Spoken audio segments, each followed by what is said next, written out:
Hello दोस्तों, आज हम लोग गति के समीकरणों का निगमन एक-एक करके देखेंगे। जैसे पहला है v बराबर u प्लस ए टी, दूसरा s बराबर u t plus half a t square और तीसरा होता है v स्क्वायर बराबर यू स्क्वायर प्लस 2as। अब हम एक-एक करके गति का तीनों समीकरण का निगमन करेंगे।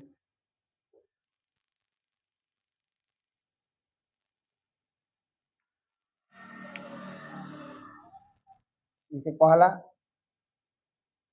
v बराबर u plus a T,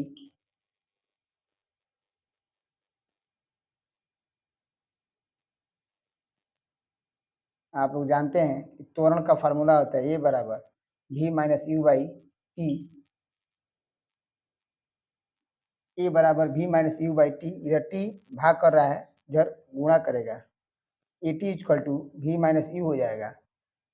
u को इधर लाएंगे तो u plus a t equal to v, या v बराबर u प्लस ए टी।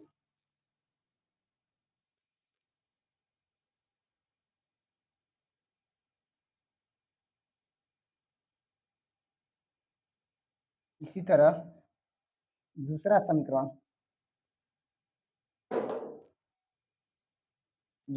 आपका s बराबर u t plus half a t square ये होता है। इसका निगमन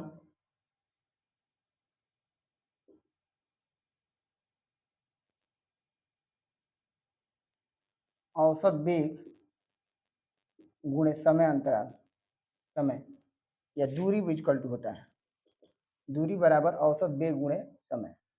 दूरी को s से लिखा जाता है, औसत वेग को जानते ही हैं, u प्लस v बटा 2 गुणे समय को t से।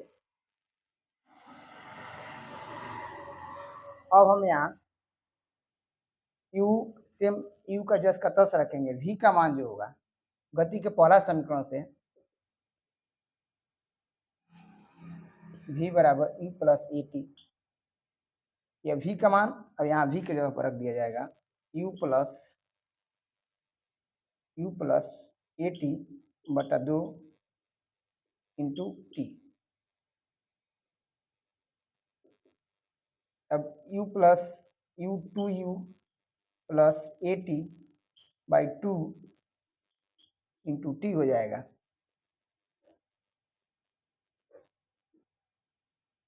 अब टी से गुणा कर देंगे, 2ut plus a t square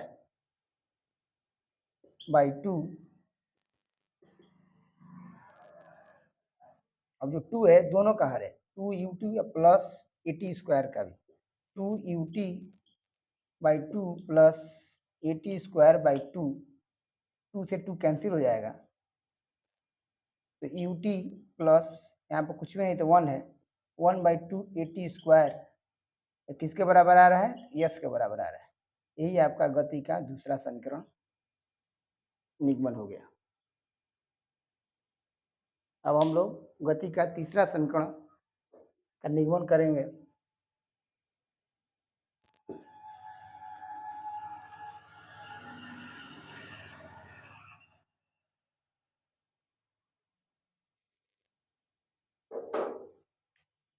जैसा कि आप लोग जानते हैं, गति का तीसरा समीकरण v स्क्वायर बराबर यू स्क्वायर प्लस 2as होता है। इसका निगमन करने के लिए गति के पहला समीकरण से v बराबर u प्लस ए टी से t की वैल्यू ज्ञात करना है, t की। u को इधर भेज दीजिए तो v माइनस यू बराबर ए टी हो जाएगा, ए इधर गुणा करा इधर भेजेंगे तो v minus u by a equal to t हो जाएगा, यह t की वैल्यू हो गया। अब इस t का मान गति के दूसरे समीकरण में, गति का दूसरा समीकरण क्या होता है, तो यस बराबर u t plus half a t square, अभी इसको सिद्ध किया गया है। अब वहाँ t की वैल्यू जहाँ जहाँ t है वहाँ रख दिया जाए गति के दूसरे समीकरण। ये होगा u t की मान v minus u by a plus 1/2 A, T का मान होगा v माइनस यू बाई ए। का होल स्क्वायर, टी का स्क्वायर है तो इसके पूरे मान का होल स्क्वायर हो जाएगा। अब यू से इसमें गुणा करेंगे, यू भी minus u square by a plus 1/2 a.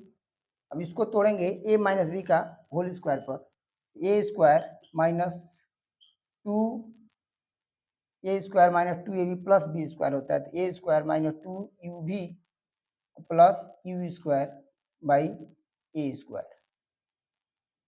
अब ए स्क्वायर से एक कैंसिल हो जाएगा, फिर भी यहाँ पर 1 ए बचेगा, यहाँ यू भी minus u square by a plus 1/2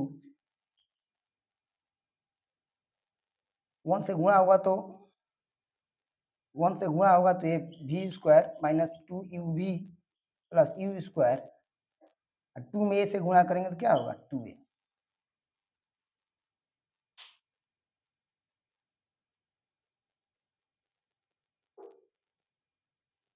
पुनः यहाँ से देखिए,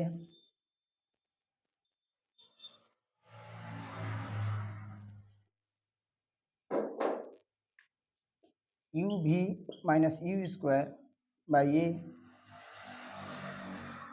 प्लस भी स्क्वायर माइनस 2 यू भी plus u square by 2a।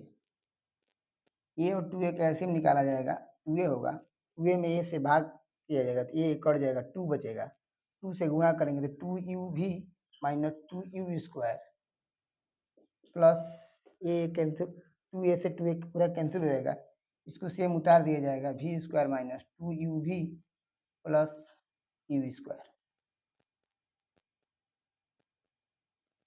2 u भी से यह कैंसिल हो जाएगा, minus u square plus u square ये घट जाएगा,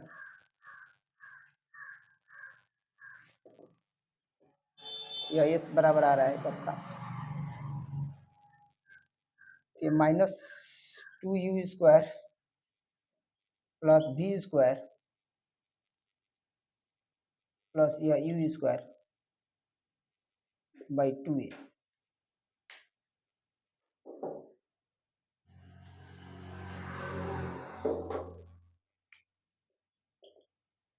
अब 2 यू स्क्वायर में से एक प्लस यू स्क्वायर घट जाएगा, ये हो जाएगा माइनस यू स्क्वायर प्लस भी स्क्वायर बाई 2a। अब यहाँ पर जो 2a गुणा कर रहा है इधर भाग कर रहा है, इधर गुणा कर देगा, जो माइनस में इधर प्लस में आ जाएगा, कंप्लीट इसका हो जाएगा भी स्क्वायर बराबर यू स्क्वायर प्लस 2as। यही आपका गति का तीसरा समीकरण का निगमन हो गया।